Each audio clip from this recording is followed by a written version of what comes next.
What a way to start a week. That includes countless competitions with considerable consequences. Welcome to NFL Now. Matt Money Smith here, thanking you for your patronage to today's program. We will do our best to provide premium entertainment to placate your football pleasures. But first, well, let's continue with a coronation. Ravens clinched the AFC North with a win versus the Jets. Lamar Jackson each just 23 yards to pass Michael Vick for most rush yards by a quarterback in a single season. First quarter, no score. 1st and 10 from the Jets 11. And here it is, Ravens tying Michael Vick is what he does on this carry for most rush yards by a quarterback in a single season. As you get another look, he had 1,044 rush yards at the end of this play. Finished the night with 1,103, which, by the way, is tied with the Bears as a team for rush yards. And the drive ends with a Mark Ingram touchdown. Next Ravens possession, 1st and goal. Jackson to Miles Boykin, 5-yard touchdown. Ravens up 13-0. A rare point after miss by Justin Tucker. And we now make our way to the third quarter. Yeah, it's more Lamar Jackson as he's going to air it out to rookie Marquise Brown. And how about Hollywood with the sweet footwork for the 24-yard touchdown? Brown's 7th touchdown catch of the season. That leads all rookies. And that is the 7th game for Lamar Jackson with at least 3 touchdown passes, most in the NFL. What are the Ravens doing on 4th and 1? They're going for it. And when they need one, what does Lamar Jackson do? Extends the play, rolls to his right, 36-yard completion to his favorite target, Mark Andrews. As they get down to the Jets' 35, Lamar, a little excited. 3 plays later, 2nd and 20, off schedule. No big deal. Seth Roberts, 33-yard touchdown, perfectly placed.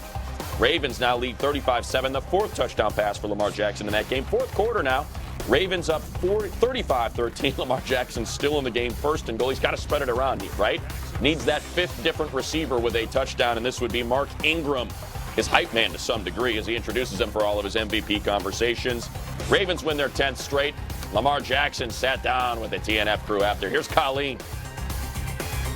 Lamar, you obviously, you passed Michael Vick, you smashed his record tonight, you still have 2 more games remaining. This has been such an incredible year for you. I don't know if you heard what Michael Vick had to say, but he reacted. And do we have that here? Take a listen. Here's the run. Here you go. Here you go. Here you go. He got the record. Congratulations, Lamar. We knew it was coming, man. Like I said, he was the guy for the job, man. And you did it, and you did it well. Keep rushing and set the bar high, man. It's going to be amazing run for you. Appreciate everything you do for the game. Lamar Jackson at the end of How does it feel to break his record? Were you a fan of his growing up? Everybody was a fan of his. Still is. I still, like I said before, in the interview I did earlier this week, I was like, I still watch his highlights. I go on YouTube and watch all the greats, especially him. He was the guy who spin defenders and stuff like that. It was amazing watching. I still watch it to this day, and it's an honor to break his record. Did you guys talk about breaking the record before? No, records isn't anything I would talk about. I'm trying to win a championship. That's the goal. Well, you're on your way. You get drafted, and Dion asks you a question, and you say, you stated Super Bowl. I interviewed you early in the season, about week 3, week 4. You talked about the Super Bowl. Yeah. Now, seeing where you guys are, the Baltimore Ravens, what you have done, I understand the Super Bowl's it, but how do you want to finish the season heading into the playoffs for Lamar Jackson-led Baltimore Ravens? We want to finish December 4-0. We starting off 2-0 right now. We got the Browns, we got the Steelers, but right now we got the Browns in our way next week, Sunday, and we just got to keep it going.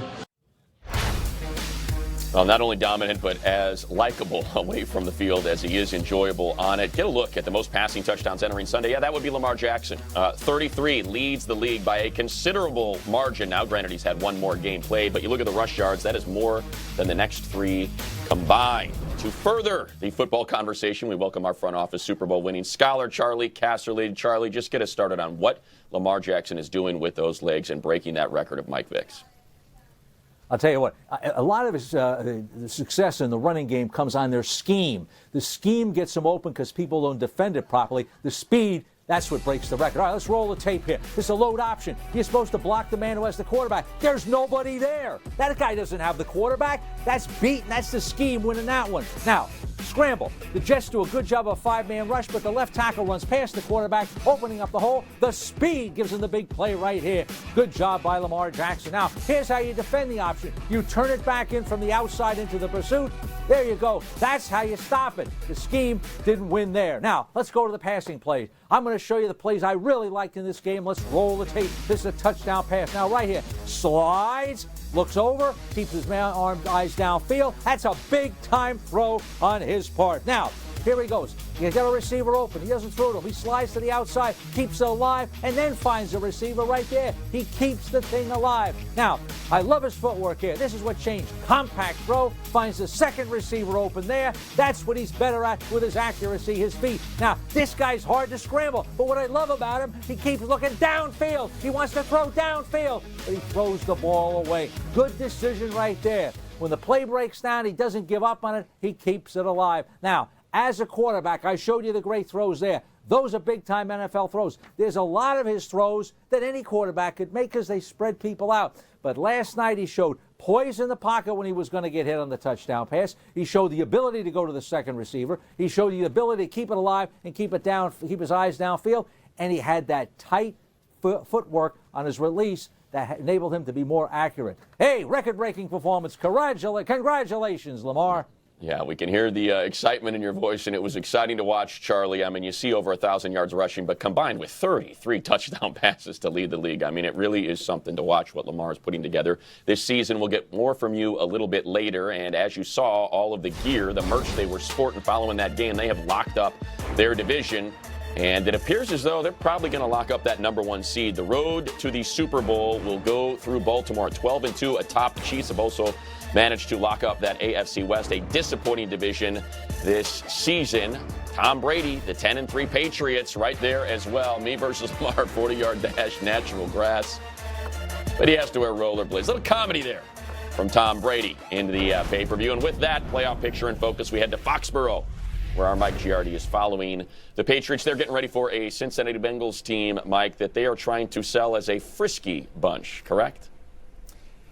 Most definitely, Money, and it's been since the conference call started at the beginning of the week and then going through the locker room and Bill Belichick again today on Friday, how good they are. Disregard the record. This team has a ton of talent across the board, and you see Zach Taylor's approach, the head coach of the Bengals, taking hold on this team. In fact, Belichick saying that they're quite dangerous now because they got that win a couple weeks ago, so they're a loose football team. Now that they've gotten that past them, and they can throw all kinds of stuff at the Patriots.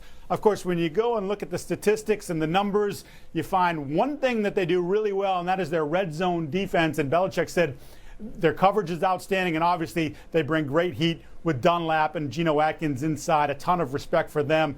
Actually talked to a couple of Bengals players today. Trey Hopkins just gave a ton of credit to Taylor as well, saying you can feel him take hold here. He's remained positive, and he's adjusted as we've gone along. He came in with all those Ram concepts, said, but he saw some of those weren't working. He tailored it to our offense, and now offensively they're playing much better with Andy Dalton, the quarterback, and, of course, Joe Mixon carrying the ball. Yeah, and we know as the Patriots go, Mike, they have been struggling offensively. Less than, I think it's 22 points now in 5 straight. Tom Brady's rating has been below 90, I believe, for 5 straight now. And I would assume they need to get others involved. And it seems like they want to get that rookie N'Keal Harry involved more in this offense.